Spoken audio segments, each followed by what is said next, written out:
Assalamualaikum warahmatullahi wabarakatuh. Bismillahirrahmanirrahim. Alhamdulillahirabbil alamin wa sallallahu ala sayyidina Muhammadin nabiyyi wa ala alihi thahirina wa sahabati ajmain. Ayyuhat tullab, wahai santri-santri, qabla bidayatid dars, sebelum kita memulai belajar, hayya bina naqra basmalah summa du'a qabla ta'alum. Mari kita membaca basmalah dan doa sebelum belajar. Bismillahirrahmanirrahim. Raditu billahi rabba wa bil islami dina wa bi Muhammadin nabiyya wa rasulah. Rabbi zidni ilma warzuqni fahma, amin. Kaifa halukum jami'an? Bagaimana kabar kalian semua fil bait, di rumah? Fa insyaallah antum bi khair ya. Insyaallah kalian semua dalam keadaan baik. Santri-santri, kali ini kita akan membahas at-taraqib atau gramatikal yang ada di bab 5 ini, yang berjudul Fi Maktabatil Madrasah, di perpustakaan sekolah. Namun sebelum itu Pak Zaini ingin mudzakarah kembali mufradat atau mengulang kembali, mengingat-ingat kembali mufradat yang ada di bab ini ya. Yang pertama, mari kita ingat-ingat kembali. Yang pertama, Maktabatul Madrasah itu artinya perpustakaan sekolah. Kemudian ada qamus, kamus, majalah, kharitah itu peta. Kemudian jaridah itu koran, rafun itu rak, komputer itu komputer, dan hizanah itu lemari. Masih ada lagi ini maktabun, meja, dan misbahun itu lampu. Kemudian al-hiwarnya juga telah kita pelajari, al-qiraahnya juga kemarin kita sudah pelajari. Kali ini itu kita akan membahas at-taraqib ya tadi ya, yang berkaitan dengan mubtada muakhar au khabar muqaddam, dikaitkan dengan dzarful makan. Namun sebelum ini kalian mesti tahu dan faham dulu materi yang ada di halaman 47 tentang mubtada dan khabar, karena ini saling berkaitan antara materi ini dengan materi yang akan kita pelajari di bab ini. Nah ini ya, kita review kembali materi yang ada di halaman 47. Kalian ingat-ingat kembali, kalian buka bukunya dan pelajari kembali nanti ya. Nah pada halaman 47 kemarin kita telah membahas al-mubtada wal khabar. Sebenarnya apa itu sih mubtada dan khabar? Kok dibahas terus? Nah, salah satu sesuatu yang urgent di dalam bahasa Arab itu mubtada dan khobar. Karena pada prinsipnya seperti ini. Pak Zaini jelaskan dulu ya. Nah, ketika Pak Zaini mengatakan kalimat dalam bahasa Arab, berarti itu sama dengan kata dalam bahasa Indonesia. Dan ketika yang diucapkan adalah jumlah dalam bahasa Arab ini ya, berarti yang dimaksud dalam bahasa Indonesia itu kalimat. Kalimat sama dengan kata. Nah kalau jumlah sama dengan kalimat. Terus kemudian kalau pembagian kalimat kayaknya sudah kemarin, yang mana kalimat itu terdiri dari 3 bagian, yaitu kalimat isim, kalimat fi'il, dan yang terakhir kalimat huruf. Nah kalimat isim itu merupakan kata benda. Contohnya itu kitabun. Kitabun itu artinya buku, berarti benda. Dan tidak memiliki waktu kalau kalimat isim. Tidak memiliki waktu. Berbeda dengan kalimat fi'il. Kalau kalimat fi'il itu memiliki waktu. Nah kalimat fi'il sendiri itu adalah kalimat yang menunjukkan kata kerja. Contohnya jalasa. Nah duduk. Duduk itu kan merupakan suatu pekerjaan, makanya disebut kalimat fi'il atau kata kerja. Nah kalau kata kerja atau kalimat fi'il ini membutuhkan zaman atau waktu. Ya kan contohnya tadi duduk, berarti duduknya kemarin atau sekarang atau besok yang akan datang. Makanya membutuhkan waktu, berbeda dengan kalimat isim yang tidak membutuhkan waktu. Kemudian kalau kalimat huruf itu ya selain kalimat isim dan kalimat fi'il. Contohnya itu min itu huruf jar, nanti ada. Nah kalau kalimat huruf ini tidak bisa menghasilkan makna ketika tidak disambungkan dengan kalimat yang lain. Ya, contohnya ini min. Min itu kan artinya dari. Nah, itu kan tidak memberi pemahaman dari mana, kecuali kalau disambungkan dengan kalimat lain. Min Makkah, dari Mekah. Nah, itu baru bisa difahami seperti itu ya. Itu kalimat. Nah, sekarang jumlah. Jumlah berarti kan terdiri dari beberapa kalimat ya. Kalau kalimat tadi kan per itemnya. Zaid, terus koma, kitabun, qira'a, itu namanya kalimat. Nah, sekarang jumlah. Jumlah berarti gabungan dari beberapa kalimat dalam bahasa Arab ya. Jumlah secara umum itu dibagi menjadi dua, yaitu yang pertama dinamakan dengan jumlah ismiyah dan yang kedua dinamakan dengan jumlah fi'liyah. Nah, kenapa Pak sini bahas ini? Karena jumlah ismiyah itu adalah mubtada dan khobar yang merupakan materi yang kita pelajari. Makanya Pak sini runtutkan dulu. Jumlah ada dua ya, jumlah ismiyah sama jumlah fi'liyah. Nah, kalau jumlah ismiyah itu setiap susunan kalimat atau setiap jumlah yang diawali dengan kalimat isim, itu namanya jumlah ismiyah. Contohnya apa? Nih, al-ilmu nurun. Ilmu itu cahaya. Nah, ini kan diawali dengan kalimat isim al-ilmu. Ya. Ilmu itu kan kata benda. Makanya itu disebut dengan kalimat isim. Ini dinamakan dengan jumlah ismiyah karena diawali dengan kalimat isim. Kemudian yang kedua itu dinamakan dengan jumlah fi'aliyah atau fi'il fa'il. Nah, yang dimaksud jumlah fi'liyah itu setiap jumlah yang diawali dengan kalimat fi'il. Kalau jumlah ismiyah diawali dengan kalimat isim. Tapi kalau jumlah fi'liyah itu setiap jumlah yang diawali dengan kalimat fi'il. Contohnya apa ini? Qala Rasulullah sallallahu alaihi wasallam. Nah, ini kalau kata-kata nahwu ini contoh ya. Contoh. Qala Rasulullah sallallahu alaihi wasallam. Qala telah berkata Rasulullah atau Rasulullah telah berkata, seperti itu ya, telah bersabda. Qala. Nah, ini kan qala termasuk kalimat fi'il. Berkata atau bersabda itu kan termasuk kalimat fi'il karena pekerjaan. Seperti itu. Dapat dimengerti ya? Kalimat itu ada tiga, kalimat isim, fi'il, huruf. Kalimat isim berarti kata benda, kalimat fi'il kata kerja, kata huruf selain kalimat isim dan fi'il. Kemudian jumlah itu ada dua, jumlah ismiyah dan jumlah fi'liyah. Jumlah ismiyah itu jumlah yang diawali dengan kalimat isim. Nah, ini. Nah, sedangkan jumlah fi'liyah itu jumlah yang diawali dengan kalimat fi'il. Contohnya qala Rasulullah. Seperti itu. Kemudian kita akan masuk ke pembahasan yang telah lampau kemarin tentang mubtada dan khobar. Nah, mubtada dan khobar itu juga disebut jumlah ismiyah tadi. Berarti yang akan kita bahas ini di sini jumlah ismiyah. Mubtada wal khobar. Apa itu sih mubtada?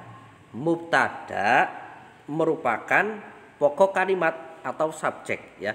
Mubtada itu merupakan pokok kalimat atau subjek. Sedangkan khobar itu keterangan dari mubtada atau dikatakan sebagai predikat. Mubtada itu subjek atau pokok kalimat, sedangkan khobar itu keterangannya. Itu ya, bisa dipahami. Contohnya, contoh langsung ke contoh biar tidak pusing. Al-maktabu tawilun contohnya. Nah, al-maktabu ini kan merupakan pokok kalimat atau subjek. Al-maktab itu kan artinya meja, tawilun panjang. Meja panjang. Nah, tawilun ini merupakan keterangan dari mubtadanya. Makanya disebut dengan khobar. Seperti itu ya. Kemudian poin ketiga, pada dasarnya mubtada selalu berada di awal kalimat dan khobar selalu mengiringi mubtada. Nah, ini perlu digarisbawahi. Pada dasarnya atau kaidah awalnya mubtada itu selalu di awal kalimat, kemudian baru khobar atau khobar yang mengiringi mubtada. Berarti posisinya mubtada dulu baru khobar dulu. Seperti itu.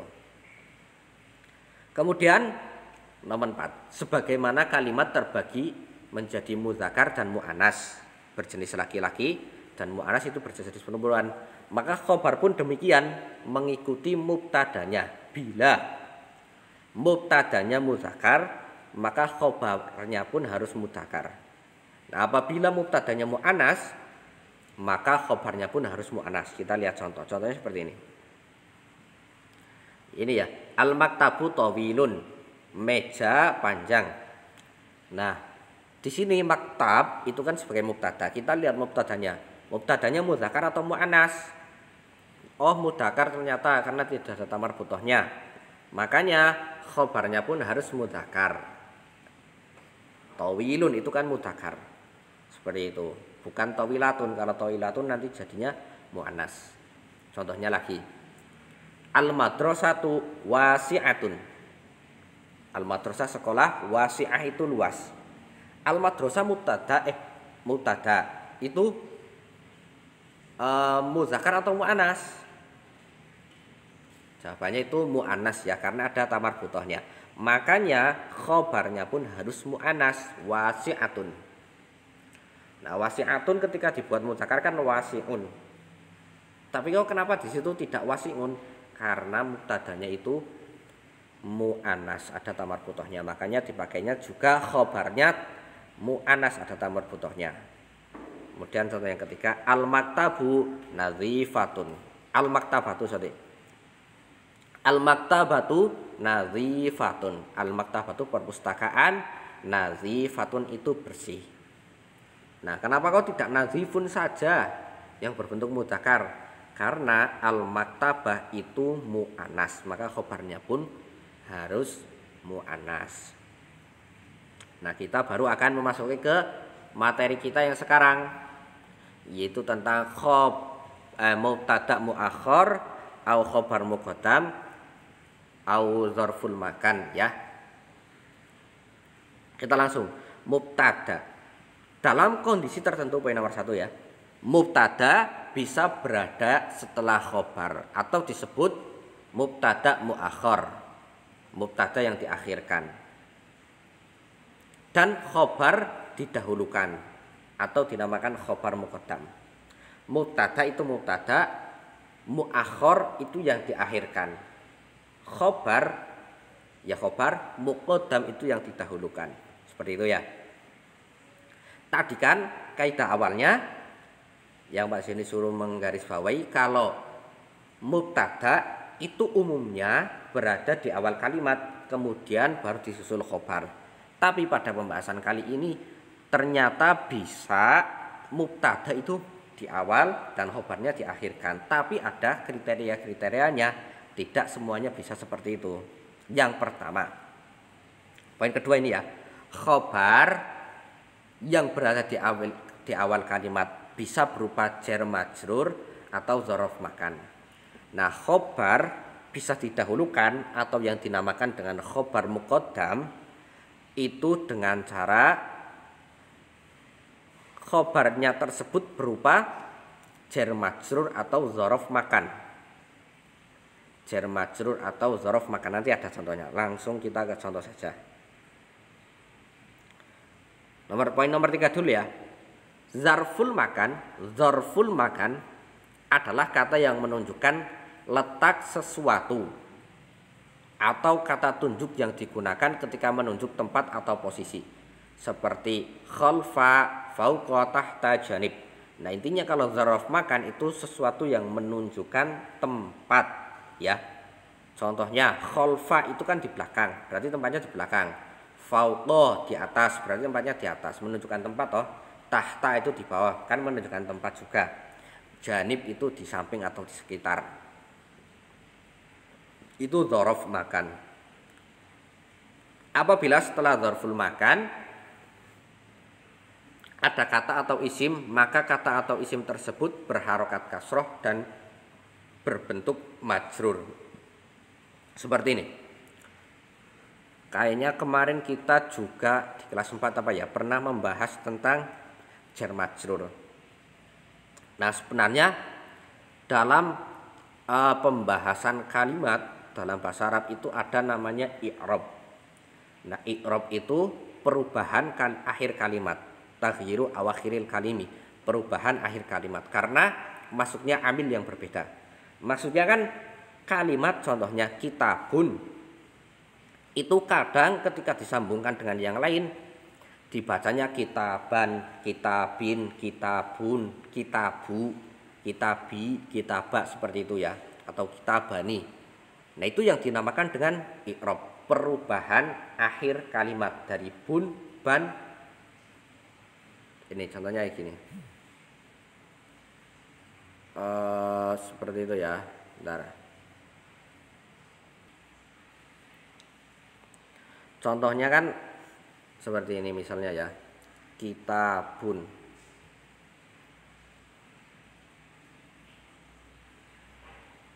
Nah, harokat akhir ini bisa berubah kitabun, kitabin, kitaban. Nah, perubahan akhir kalimat ini yang dinamakan dengan i'rab.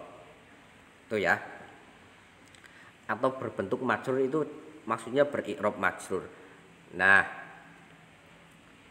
kalau i'rab majrur itu biasanya ditandai dengan kasroh, walaupun tidak semuanya itu ditandai dengan kasroh, tidak. Contohnya ya, kita masuk ke contoh. Khalfal fasli maktabatun. Khalfal fasli maktabatun. Contohnya ini. Nah, kita kan tadi bahas khobar boleh di depan ketika yang pertama itu berbentuk jar majrur dan yang kedua itu dzaraf ya. Khalfal fasli. Nah, ini kan berbentuk dzaraf. Nah, khalfa kan di belakang, al fasli ini kelas. Maktabatun, di belakang kelas ada maktabatun, itu perpustakaan. Nah, poin keempat, apabila setelah zarful makan ada kata isim maka isim tersebut berharokat kasroh. Nah, maksudnya ini setelah zarful makan kok ada isim. Di sini kan contohnya isimnya fals atau al-fasli, maka harokatnya itu harus diganti kasroh, walaupun tidak semua, tapi kebanyakan seperti itu. Kalau isim mufrad, itu harus di kasroh. Khalfal fasli maktabatun, di belakang kelas ada maktabah, itu perpustakaan. Kalau di pesantren itu cara memaknainya seperti ini, Pak. Ini contohkan. Khalfal fasli maktabatun. Khalfal fasli iku tetep ing dalem mburine kelas maktabatun utawi perpustakaan. Itu seperti itu kalau di pesantren.